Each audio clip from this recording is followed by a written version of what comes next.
Can a presidential administration speed up God's prophetic calendar? We'll talk about that this hour. See, here's the key. Once again, Genesis to Revelation. You can't take out prophecy, because if you do, you don't understand the biblical significance of the days we live in. Welcome to Understanding the Times Radio with Jan Markell, Radio for the Remnant, brought to you by Olive Tree Ministries. Today, Jan spends the hour with Bill Koenig, a news journalist who has covered 3 White House administrations over 20 years. Presidential actions really do have consequences, and that has transpired in all administrations, and particularly when they hold to godless principles. Also joining Jan is Pastor Mark Henry, co-host of our bi-monthly Understanding the Times conferences in Minneapolis. Bill, Mark, and Jan also consider some of the current financial trends that are changing the way you live. Now here is today's programming. When I see these events happen over and over again, when I saw them happen for Bush, Clinton, and Bush, and Obama, and now Trump, I go, this is just continues to confirm over and over again that you touch that land, the greater let me put it this way, the greater the pressure on Israel to divide their covenant land, the greater the corresponding catastrophe in America. And Gary, I've even seen hurricanes, Hurricane Earl in 2010 go back to the ocean when Clinton and Obama said we will not pressure Israel to make peace with the Palestinians or vice versa. It was a Category 5, became a 2, and went back to the ocean.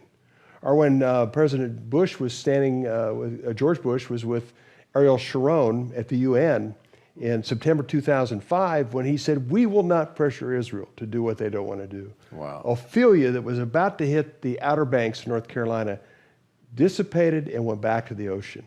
And it's that's why I say the greater the pressure on Israel, the greater the corresponding catastrophe. When I see Israel's land being the focus of the leaders of the nations, you can feel this collective fury and see this atmospheric reaction. It's a mystery, but at the same time you see this, it's like the collective fury or the fire, the wrath of the God of Israel. So that's my land. I do not intend for Judea, Samaria, the biblical heartland of Israel, or the city of Jerusalem to be an Arab state.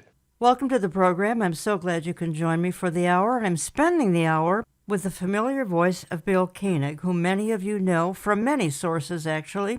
His web outreach will give that info, his books, my conferences as a guest on this radio program. I began working with Bill in 2002. He's been at 6 of my conferences here in the Twin City area and will be with us next Thursday, May 11th, at our spring Understanding the Times here in the Minneapolis area. And we will live stream this to the world. We'll say more about that later. These are our bi-monthly meetings in conjunction with Pastor Mark Henry here in suburban Minneapolis. Pastor Mark Henry also in studio with me. Gentlemen, welcome both to the program. Thank you, Mark, for coming in. Glad to be with you, Jan. Bill, welcome to the program. Thank you, Jan. Bill, you have been reporting on things in Washington for over 20 years. You were a White House correspondent there for years. You continue to be doing electronic newsletters and speaking about the situation in our nation's capital. And my observation is, certainly in recent years and even decades, those in power care about only that power and financial gain. Tell me how things have changed, and I mean kind of in a paragraph or two, how things have changed over the time that you have been observing and writing about these things. Starting in 2001, being at the White House in the beginning of George W. Bush's term, I was so surprised at the level of vitriol and hatred of the leftist media, which was the majority of the people in that press room, towards Republicans, towards conservatives. Ronald Reagan had a lot of challenges with the media. George Herbert Walker Bush did. And then to watch on a daily basis, they were constantly after Bush. At that time, we were involved in Iraqi freedom toward the end of 2001, and it just continued like that. After 9/11, and then the Iraqi war, and then up to Katrina. He was always being questioned, and the whole mindset was, we don't like conservatives. And then Obama came into office. The media became more and more, obviously, they could do whatever they wanted to do there with Obama because he was their guy. He was a leftist. He was the guy that was in favor of same-sex marriage. He was the guy that posted on the day that he was inaugurated the LGBT agenda. He was the guy that spoke of racism in America. he was the perfect guy. Majority of the White House media, this was their guy. And then Trump came on, and Trump took him on. They didn't like that. Sarah Huckabee Sanders and other White House press secretaries had their hands full. But I think also, Jan, you and I have talked about this before, the level of influence of Twitter and the social networks, Facebook, TikTok, have had a dramatic impact on the animosity, the vitriol, and the dislike of conservatives. And they use those tools. The Democratic Party and their powers to be use those social networks to intimidate almost anybody that opposes their way of thinking. So you have been chronicling between your website, your books, your speaking engagements, etc., how prophetic events have unfolded, certainly since your time there, which obviously is now over 20 years. How do you see the Biden administration furthering God's prophetic calendar? Number one, getting out of Afghanistan the way we did was a disaster. And leaving that Bagram Air Force Base to a future Chinese base, we had $50 or $60 billion in equipment at that base. The embarrassment of the way that we left. I remember when Obama was in office, the allies didn't trust him and the enemies didn't fear him. What we're seeing in the Middle East is a continuation of the Obama Middle East plan, favorability toward Iran, at times coming across weak, trying to force the Saudis to produce more oil, which was a joke when we have a phenomenal amount of oil and gas in the United States. So I think just his posturing, the empowering of Iran, Obama did, attempting to do that again, outside the fact that he and his administration are not the type to do anything. With Secretary Austin, General Milley, and others, they're worried more about the woke and LGBT and those kind of things. Right. And also, I'll make this a quick note. I think the situation with the United States and NATO against Russia and the Ukraine has brought Iran and Russia closer together than ever before. Also, an isolation of Israel by both Russia and the Ukraine. Ukraine wants help, Russia doesn't.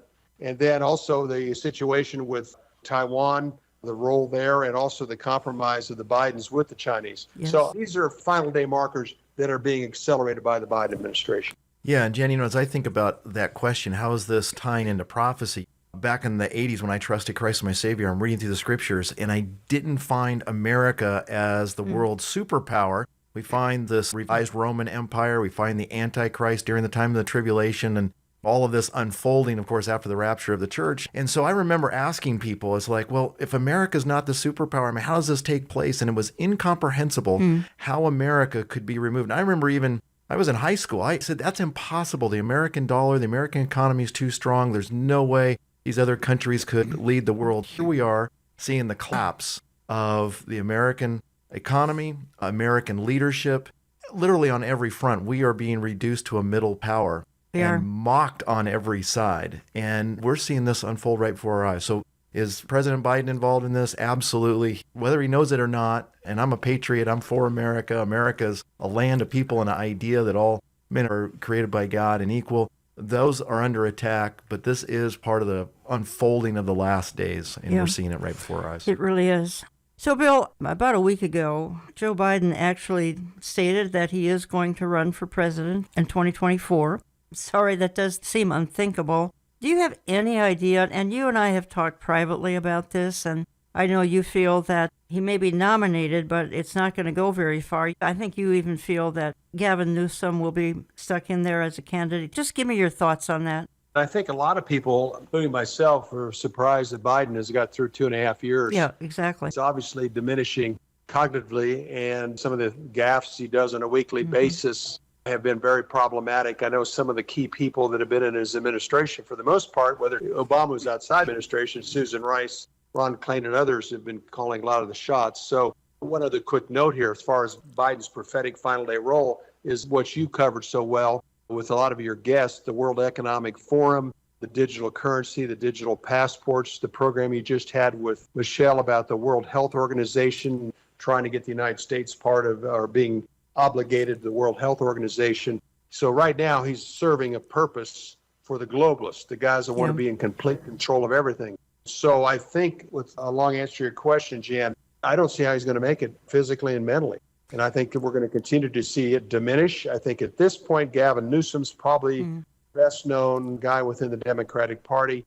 And very likely he could be a formidable candidate unless somebody comes up, a governor, somebody like that. I think we have a lot of surprises ahead of us between now and 2024. Mark Henry, I don't think we've lived at a time when the prophetic events that have been referred to here, and there have been half a dozen of them, quite frankly, there are probably dozens and dozens, have been unfolding at the rapid pace that we see now. No, and it's interesting, when you read Daniel chapter 9, and it talks there, Daniel, seal up the things that he's talking about. And he says, but they're going to be revealed. They're going to be understood when two things happen, when people travel to and fro throughout the whole earth.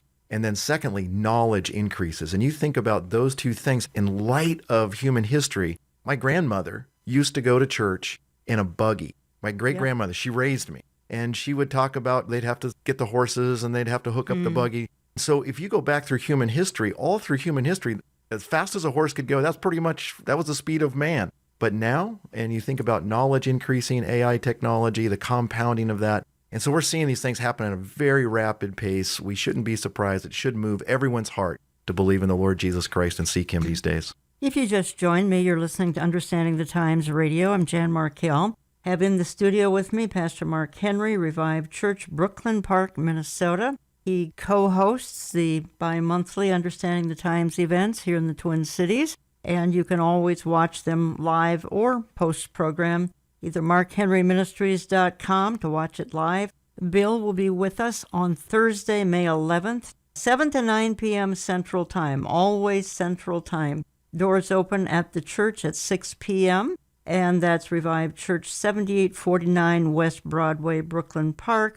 Plenty of seating, but you might want to get it on your calendar quickly because it's coming up here. You can also use the Mark Henry Ministries app, Olive Tree Ministries app, and view the events post-program, olivetreeviews.org, markhenryministries.com. And by the way, Michelle Bachman will be a part of the program that evening as well, participating in the panel discussion and the Q&A, so Bill Koenig and Michelle Bachman. Bill, I want to play a soundbite is of you, and I think the thing that has made an impression on so many people over the 20 to 30 years that you've been speaking out as you have, has been how you have documented so carefully, not just a dozen events, but hundreds, the consequences that happen to America when we start putting pressure on God's land. I'm going to play a real short clip here, and it is you talking about this, and you go back to 1991 and George Herbert Walker Bush. Genesis 15:18, God spoke of the boundaries of his covenant land, the Abrahamic covenant. It's Genesis 15:18. It goes from the Euphrates River to the great river in Egypt. And Israel's never fully occupied that land, but I can tell you that is God's covenant land. He did not establish that land to be an Arab state. He did not plan for an Arab state to occupy Judea and Samaria, or a capital to be in East Jerusalem. This is God's covenant land. God blessed the Arab people with lots of land and lots of people, and they have their land. But this land is covenant land. This is God's land. And I determined when we attempted to put pressure on Israel to divide their land, we would have enormous atmospheric reactions within the United States. It's perfect storm, the first one, the perfect storm in 1991. President George Herbert Walker Bush is in Madrid, Spain, calling on Israel to give back the land that they obtained in the war of self-defense, the 6-day war. And as he's calling on Israel to give up this land, Judea, Samaria, East Jerusalem, 30-foot waves are crashing into his home in Kennebunkport, Maine, at the very moment he was speaking. Not a day later, a week later, a month later. And at that point, President Bush had the highest approval rating in history at 91% after the successful Desert Storm. And from that point, after the Madrid conference, it was one problem after another, one gaffe after another. He lost his campaign manager. Ross Perot was in and out of that election, only to be defeated by Bill Clinton in that upcoming election, 92. Unbelievable. And many other events. I studied, there's 126 events in Eye to Eye, record-setting catastrophes. And I noticed the greater pressure we put on Israel to divide their land, the greater the corresponding catastrophe. In other words, happening at the same time.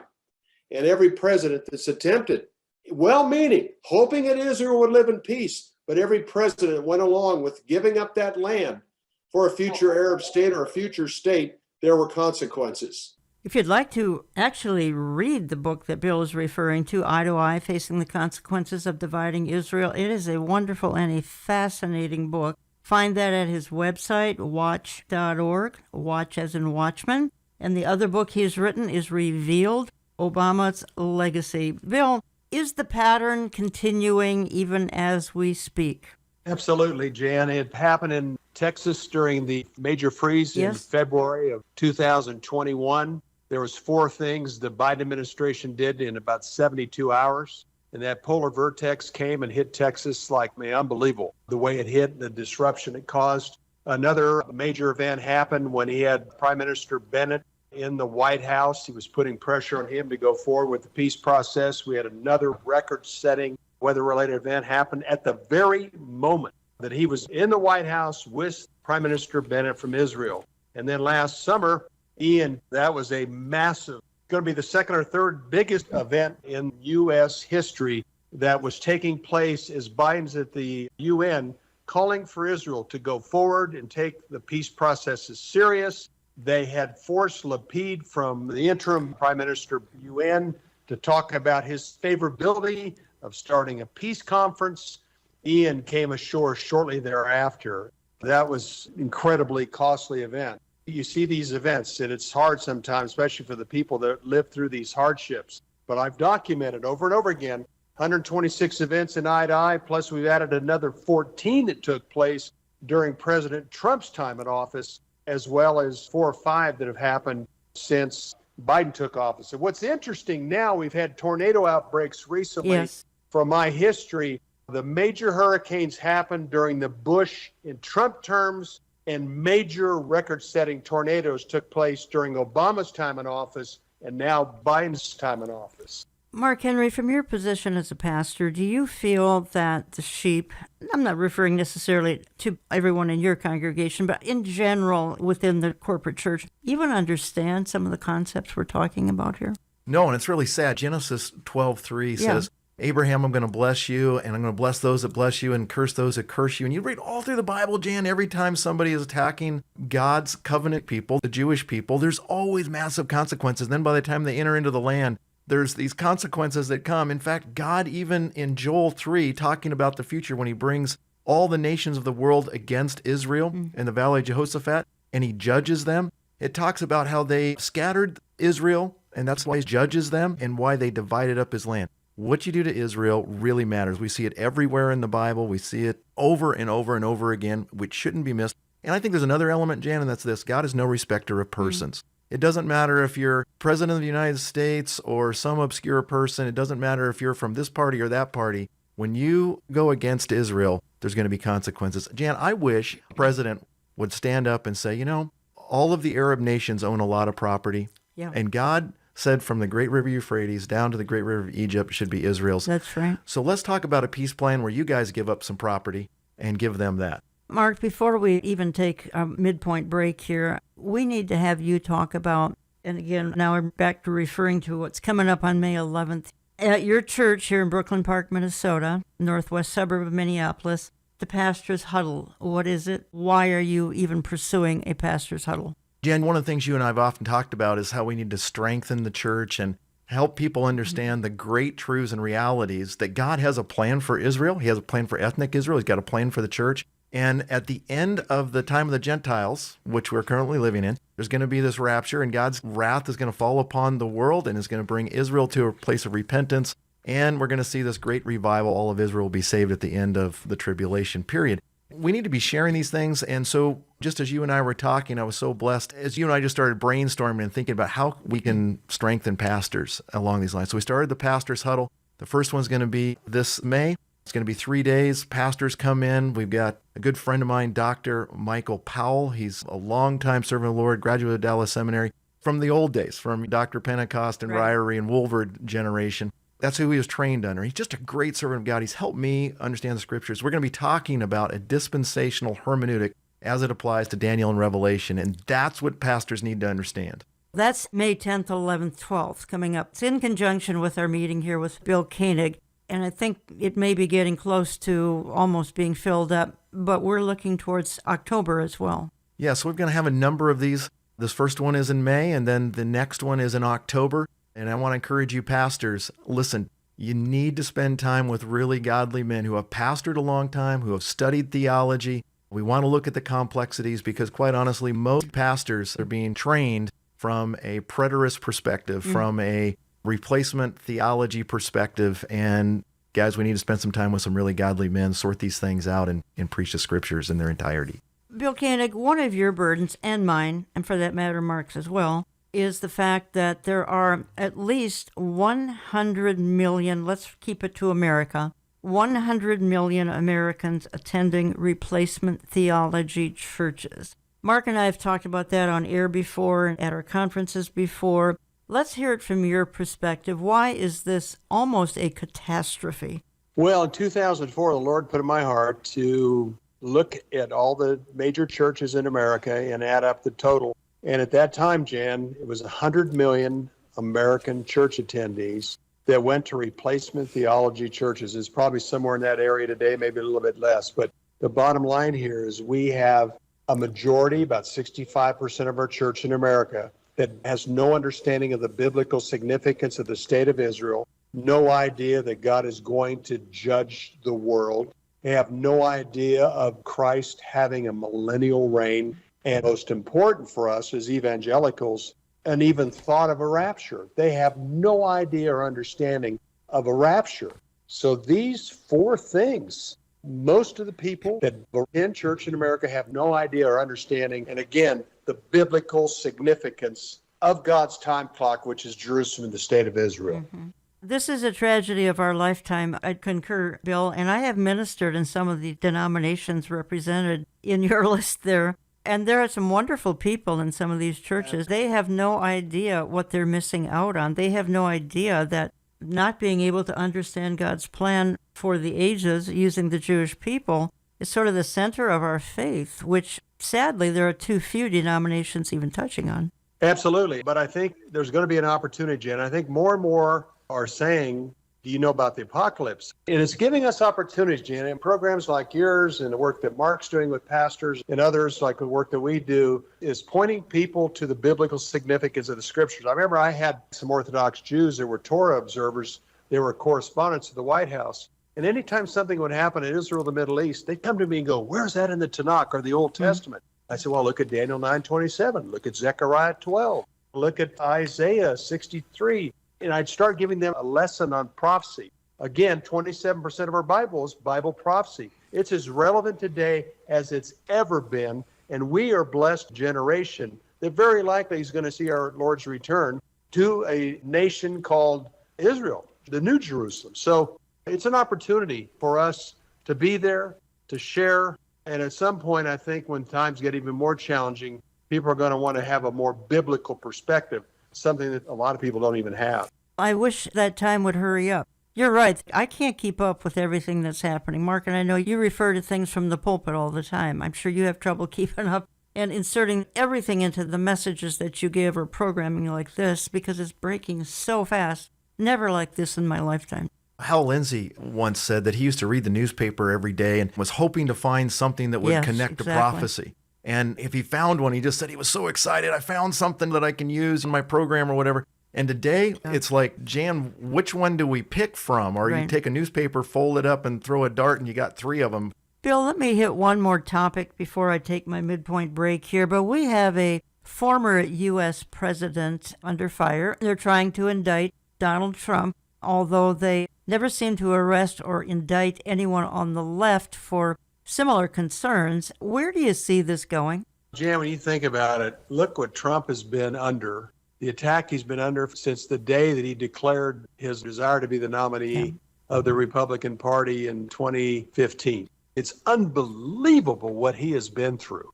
And at times that we talk, he doesn't help himself. Right, he doesn't. For the most part, this is absolutely absurd. The Russian hoax, the ridiculous correspondence you have with the president of the Ukraine, and the amount of money that's been spent by the Democratic Party and Congress trying to find something, his nonprofits in New York, his financial records, it is unbelievable what they have put him through. And now he's going through this case. They're trying to embarrass him in New York. Alan Dershowitz and other attorneys have said, there's no grounds here. This is ridiculous. And yeah, he'll probably be found guilty, then he'll appeal it. I think the case is going to court in December. It's unbelievable. Jan, never, ever have we seen attack on an individual like President Trump. I tell you what, he accomplished a lot being under constant daily pressure. But I think in many ways, history will treat him like a Ronald Reagan. I mean, he did a lot of remarkable things. Just think what our country would be like today without the 200 judges that he was able to put on the bench. Look what happened in the Middle East. No wars, took down Soleimani of Iran, al-Baghdadi, ISIS, and he did more for Israel than all previous presidents combined. He's a threat, but I tell you what, his base is loyal, and in the polls, he is at this point likely going to be the nominee of the Republican Party again in 2024. I encourage you to sign up for Bill Koenig's weekly e-newsletter. It's Koenig's Eye View from the White House, and you can sign up for it at his website, watch.org, watch as in watchman, watch.org.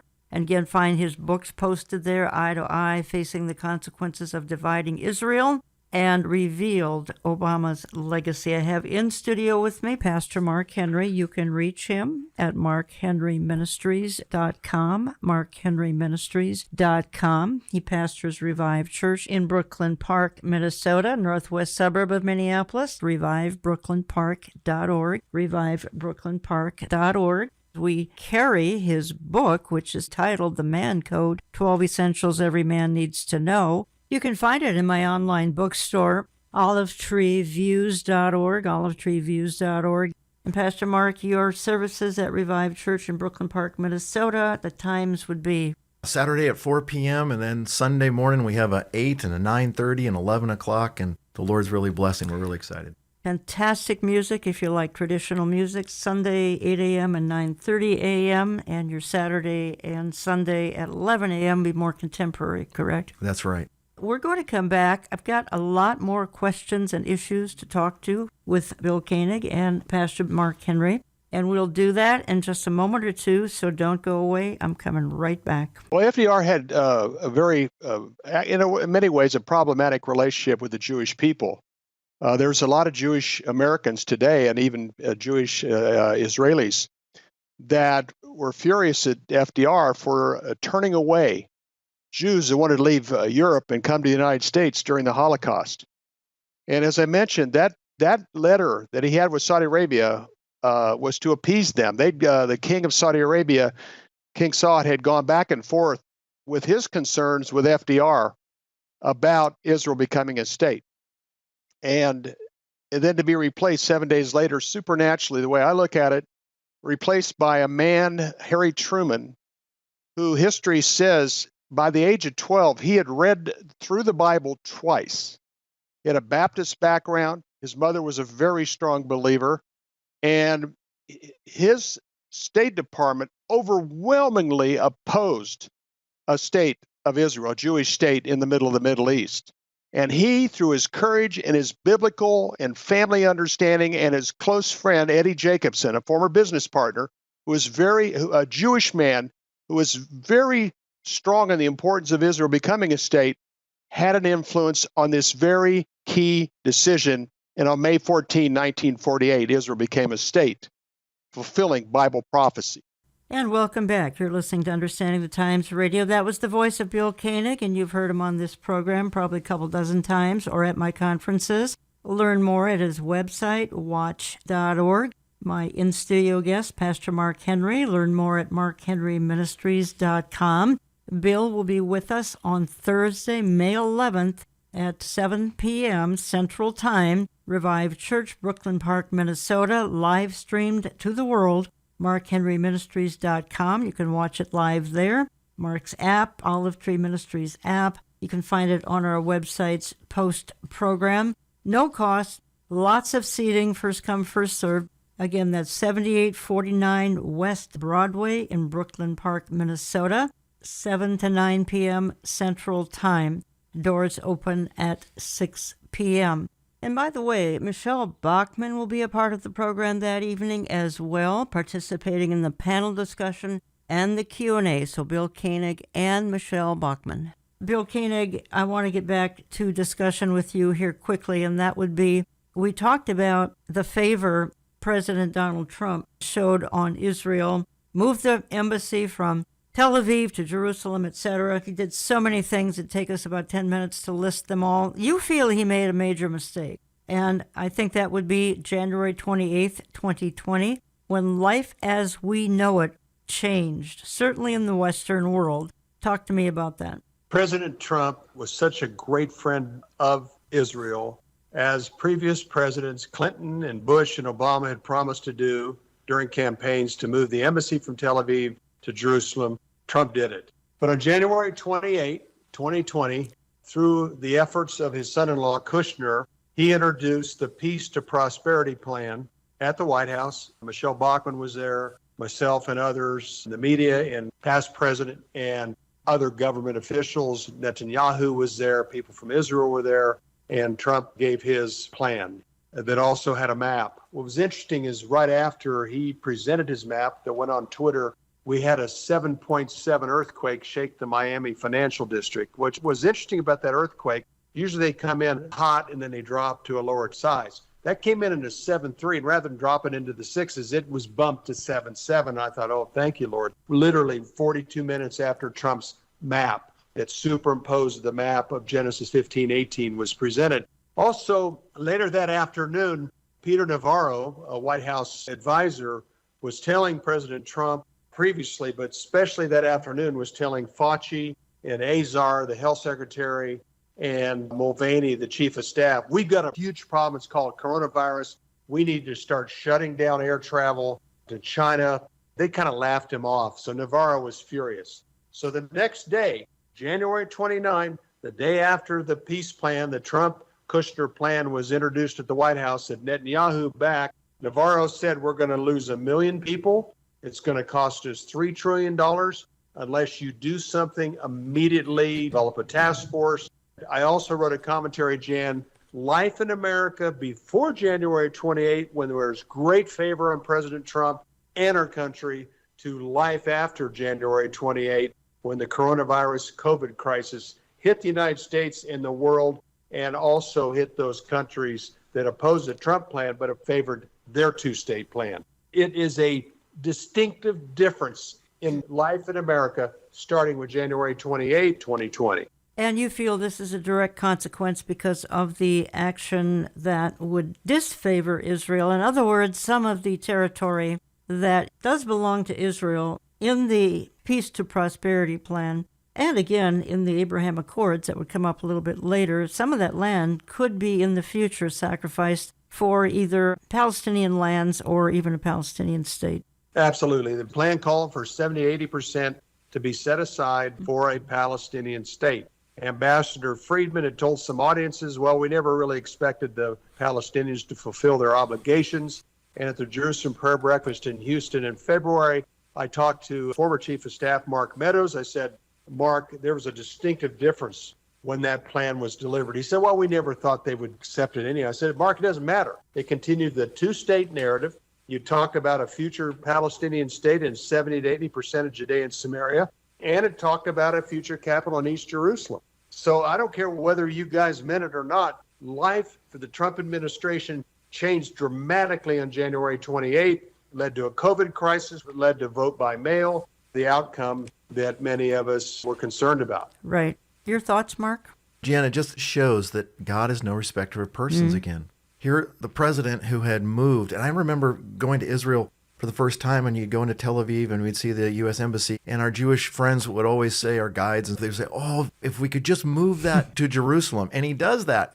And, he does so many wonderful things for Israel. And then he presents this two-state plan, and that's a demise. And God's no respecter of persons. Bill, where do you see things moving here ahead in the next year about the issues that we're talking about? Obviously, we have an election coming up in 2024, and that could change the face of everything. And I don't know if you have any insight on that. We already talked about that first half of the program where I know you feel that Mr. Biden is not going to be running on a second term, even though he has now officially announced that he will be running. If he did run and win, end of his second term, he'd be 86 years old. That's a little bit daunting. Where do you think this is all headed? A couple things, Jan, as we summarize what's happening with the Biden administration in the Middle East. China's making a move. They just worked out an arrangement between Iran and Saudi Arabia to amend their differences. China's become a bigger player. Russia is also a distinctive player. The United States seems to want to bail out, just like Obama did. Biden seems to do the same. Another big concern right now, the typical support that AIPAC, the big lobby group that supports the Jewish cause in Israel, who had great bipartisan influence, the Democrats, more and more of them are kind of moving away from Israel and their support of Israel, which is very concerning and problematic. At the same time, the support by the Republican Party for Israel and the country of Israel is stronger than ever and continues to get stronger. Israel's going to have to make a decision on what to do with Iran. They're developing sophisticated missiles right now that will be deployed in Syria, Lebanon, Iraq, and also Yemen. That's a big concern. There's 150,000 rockets on Israel's northern border right now. And I think, Jan, the last time I heard a couple months ago, there's 15,000 Iranian missiles now pointed at Israel from Syria and Lebanon. There's going to be a tough decision to be made. I think part of the reason Netanyahu's the prime minister in Israel is a majority, 75-80% of Israel, wants him to be the prime minister at the time of conflict with Iran. He's been so eloquent over the years talking about the Iranian threat. So I think between now and the 2024 election, there's going to be some tough decisions made by our administration, but especially in Israel, on what to do with the Iranian threat. One other thing I noted in the first half hour is because of the Ukraine-Russian conflict, Iran is helping with drones, and their defense and military and political relationship has improved dramatically because of the Ukraine war. We continue to watch Turkey, Erdogan, Iran, and Russia as they move toward their Ezekiel 37-38 position in the Gog-Magog conflict. Bill, what do you see as the red line for Israel acting? I'm shocked that they've waited this long. Yeah. Is it the current division within the state? I mean, help me figure that out.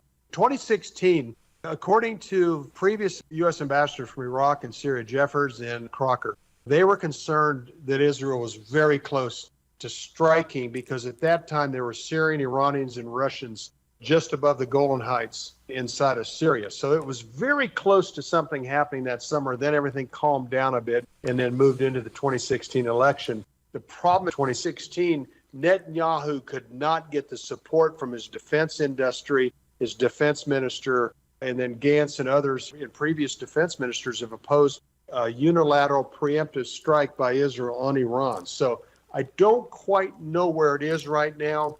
I know there was a plan in 2012 that Netanyahu had that Obama said, hey, don't do it. It was pretty decisive. Hydrogen bombs, nuclear bombs, EMP, etc. So I'm throwing a lot of content in there that Israel has had a plan. The good news is now I think they have 30 or 35 stealth bombers that have been provided by the United States, which helps them dramatically. Long answer to your question, Mark, but I know we're getting much, much closer, and Iran just seems bent on, determined to attempt to wipe out this Jewish state. They will be very unsuccessful. We do know that. He that keeps Israel neither slumbers nor sleeps.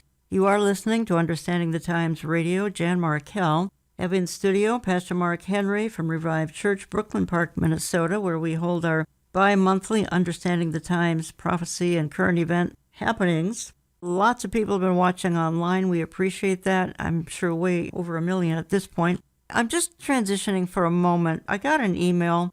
I'm just going to read 2 lines of the email because I kind of like to talk about the financial situation for at least a minute or two here. I'm keeping this person anonymous. She says, my question is, with all the talk about digital money and digital passport, are we as Christians to be okay with utilizing digital money, digital passport? Isn't it the beginning of the beast system? Are we to, in other words, tap into it and just trust God, or forego taking a part of this new money digital system? Let me just comment here. We won't have any option. If we're still here when this is implemented, we have no option but to tap into this because cash will be gone. And then, Bill, you were telling me a little bit about how the new marker will be QR codes We talked about that for a short time. Everything will be totally digital. Let me play just a real short clip here of a discussion on the coming economy. Both of you gentlemen are so gifted when it comes to money issues. This is Tucker Carlson and an economist by the name of Stephanie Pompey. By the way, my concern is that Tucker's leaving of Fox, which is now some 10 days ago, is a fatal blow to Fox News. And as Bill said to me privately, we need to start boycotting Fox for some other options, Newsmax and other options out there. But this is Tucker. This would have been a few months ago, and an economist. In other words, are we heading to another crisis like 2008? I don't know that we know that answer. I think the possibility of that happening is very, very high. Stephanie Pompey is an economist. She founded Macro Mavens, where she is the CEO. She joins us tonight. Stephanie, thanks so much for coming on. So can you just give us your coolest, most detached assessment of what we're seeing? This seems like a big deal, is it? Well, I mean, I can't believe that you're not allayed by listening to Treasury Secretary Yellen. I mean, clearly she's got the situation in hand. I also am just stunned, Tucker, that you don't believe that diversity, equity, and inclusion are the root of a sound financial system. I mean, come on, where have you been for the last year, Tucker? It's time for the kids to be quiet and let's get some real economists here who aren't just repeating Atlantic articles. This is insane.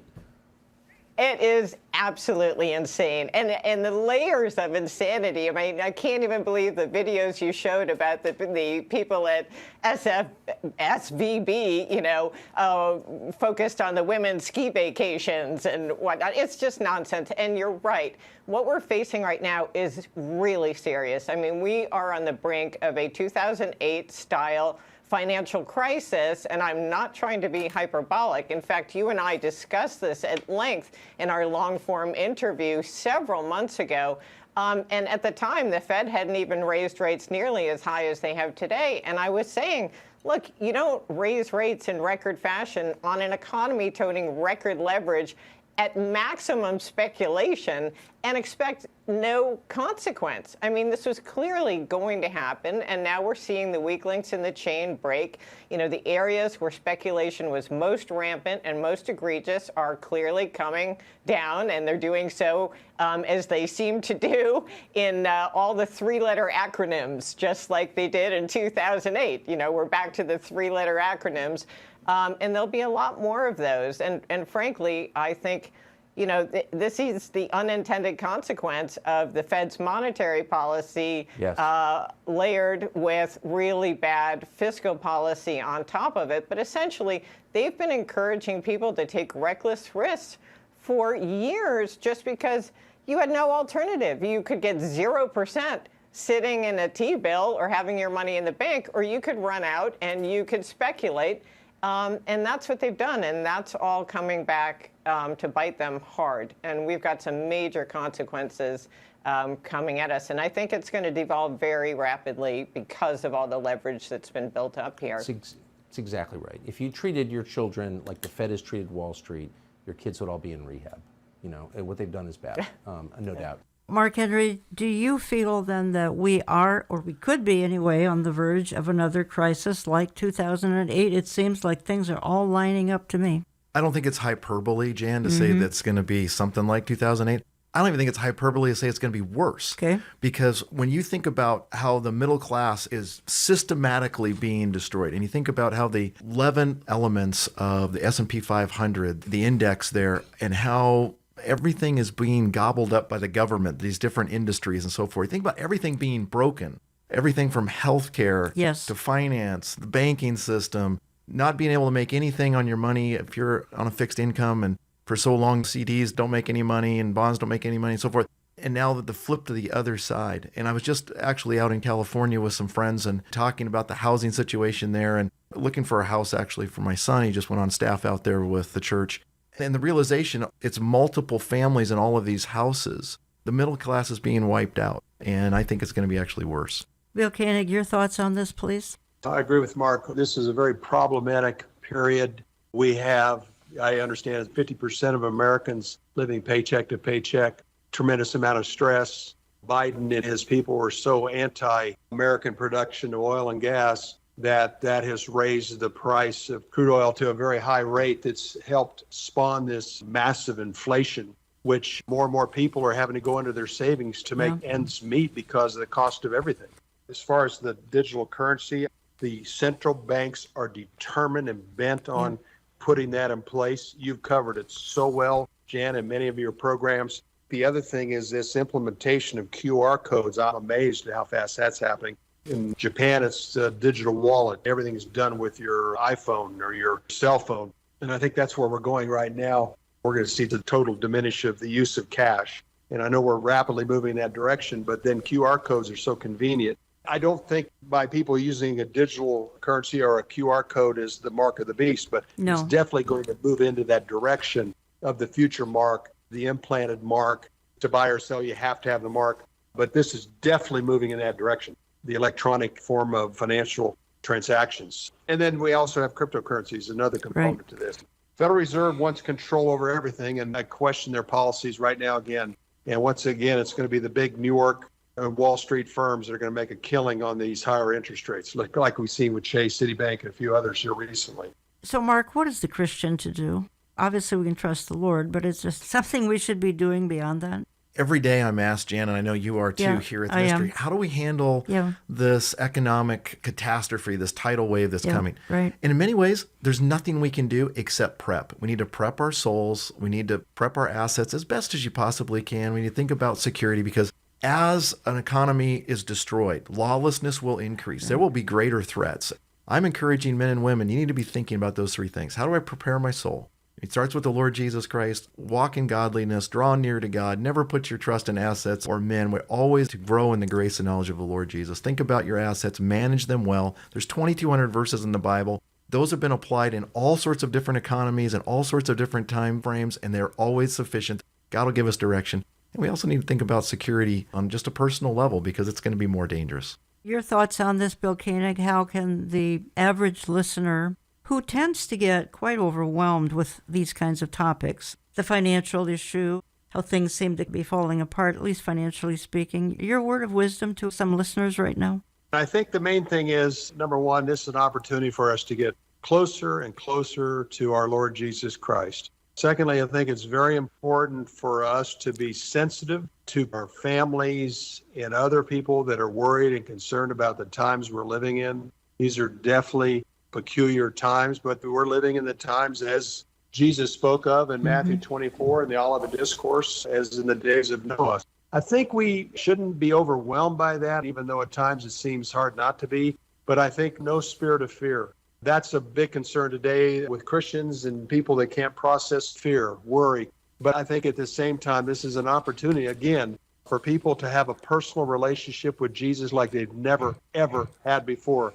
Spend more time in the Word, listen to some good worship music, go to good churches like Mark's and others, and get fed, fellowship amongst brothers and sisters, and keep our eyes on the Lord, which will help us through these times, and at the same time, look with that blessed hope of Christ's return. Not sure when it's going to be. We certainly think it's going to be soon, but just remember God's plan for our lives, God's plan for our future, and get excited and expectant of his return. Again, you want to sign up for Bill's e-newsletter, Koenig's Eye View from the White House. Do so at his website, watch.org. Mark, you had a comment? Jan, just thinking about what Bill said there, that concept of fear. Satan always wants us to be afraid. And over, Jesus says, let not your heart be troubled. Believe in God, believe also in me. In my Father's house are many dwelling places. I go to prepare a place for you. I will come again, receive you to myself. There's the rapture there. We're anticipating that. Or in 2 Timothy, God has not given us a spirit of timidity, but of power, love, and a sound mind. God's going to use all of our listeners, all of our friends who are following Jesus in the life of their family. So you draw near to the Lord, you find God's grace, God's strength, God's peace, God's joy in the midst of that, and it's going to have an impact on others. So seek the Lord. Thank you for that. Let me ask you one more financial-based question. What does it mean to the average listener? Should the dollar stop being the reserve currency? That is in the process of happening. What might take the place of the dollar? The yuan, the ruble, what? What does it mean to the average listener? Mark? I think Chinese currency is going to be the one that ends up coming into play, unless there ends up being some sort of agreement with the Chinese, because quite honestly, the Chinese are having more and more, gobbling up the control on all That's sides, right. it seems. That's right. Some sort of digital currency, a global currency, or maybe there's going to be a couple of different digital ones. But as America loses that, we're going to see skyrocketing inflation because oil is traded in the U.S. dollar. But that is changing. That's right. And it's changing on all levels of trade as China is talking to Russia, as they're talking to Saudi Arabia, as they're down in other parts of the world. And we can look back and we can see great empires in the past who had the reserve currency of the world. For example, after the Napoleonic War, we had the British pound. And you can see what happened. There's going to be inflation. There's going to be hardship. There's going to be difficulty. But again, if you're a follower of Jesus, just remember this. These things may be out of our control. God is not surprised. He took care of Elijah during an economic collapse in their day because of sin. You can lean in on the Lord.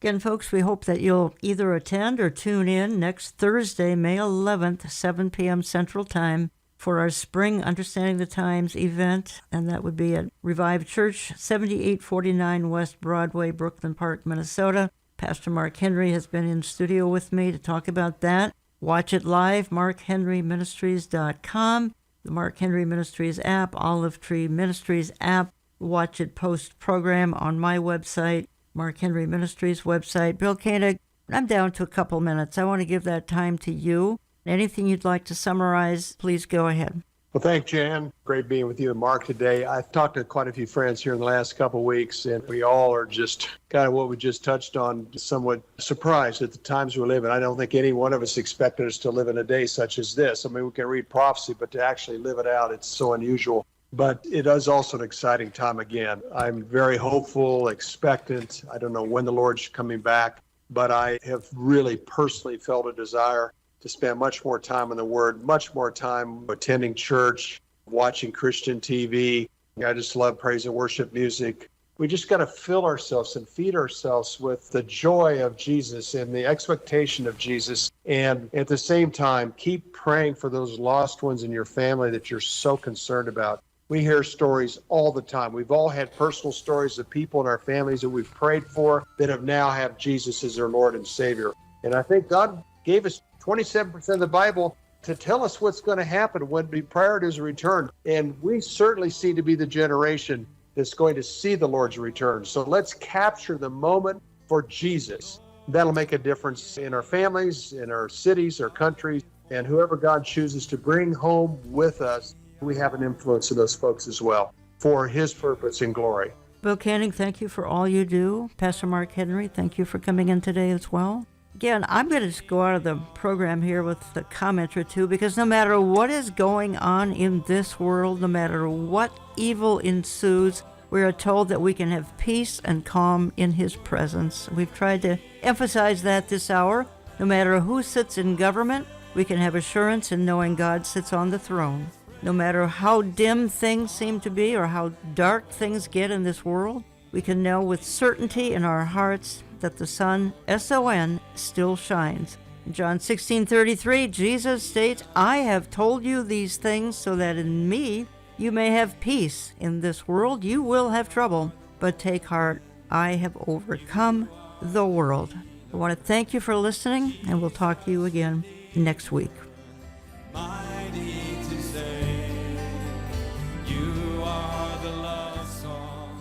Contact us through our website, olivetreeviews.org. That's olivetreeviews.org.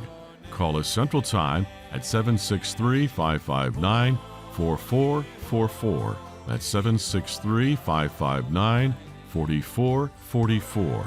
We get our mail when you write to Olive Tree Ministries and Jan Markell, Box 1452, Maple Grove, Minnesota, 55311.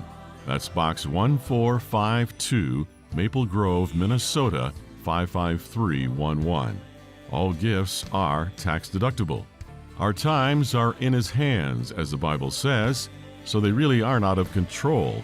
God has all things in control. You are engraved in the palm of his hand. But God allows disturbing world events to happen so that all things fall into place.